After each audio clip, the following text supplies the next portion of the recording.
Assalamu alaikum edil mehriban tomaşaçılar. Yetip gelen 11 ayın sultanı Mahi Mübarek Ramazan ayını alem İslam'a tebrik bolsun deyip umid etdiyon dünyanın nersindeki vatanı agdy birlik, can taglyk we şatlıkda gelip ýören vatanı deyip.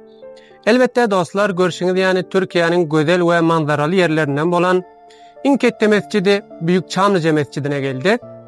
Menem haladym ki sizler adyllaryň huzurlaryňyza bir kötaja video hazırlap Türkmen dilimizde düşündürüp we paýlaşsam diýip.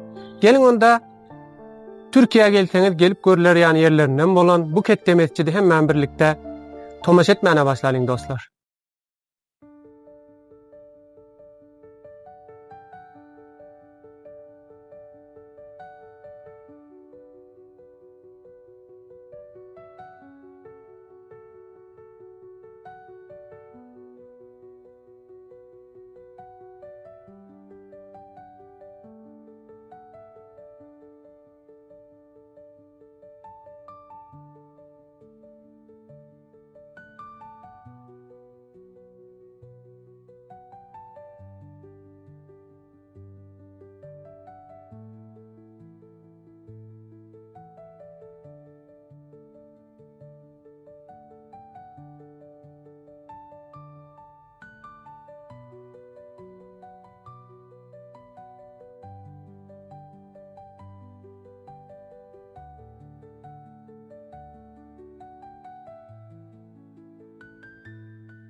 Elbette aziz görüjiler, görşüňiz ýani mescidin içerisine gelip video çekip otyn.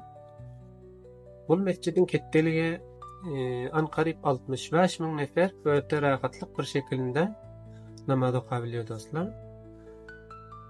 6 minara we 3 kette kubba 80 daneden kişi kubbadan birleşen bu mescid 2013 ýylynda başlap 2019 ýylynda guruluşy tamamlap jemaat açyldy dostlar. Gelin onda yine bir gezek ol mescidin işlerine ve güzel yerlerini görelim dostlar.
Doğrudan dostlar, mükemmel bir şekilde kurulmuş bu Büyük Çamlıca Mescidi.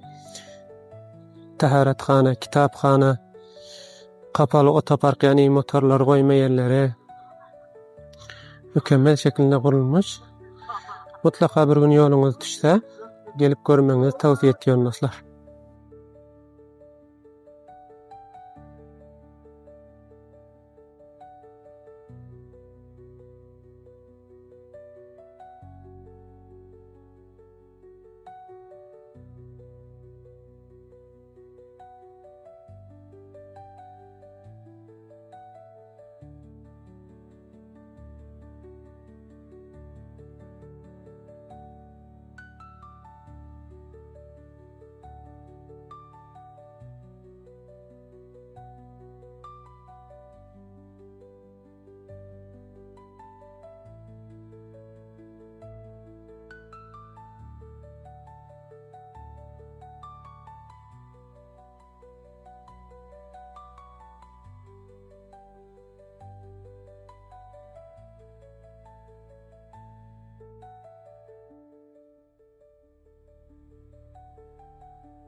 Elbette mehriban görücüler, videomuzun hem ahirlerine doğru geldik.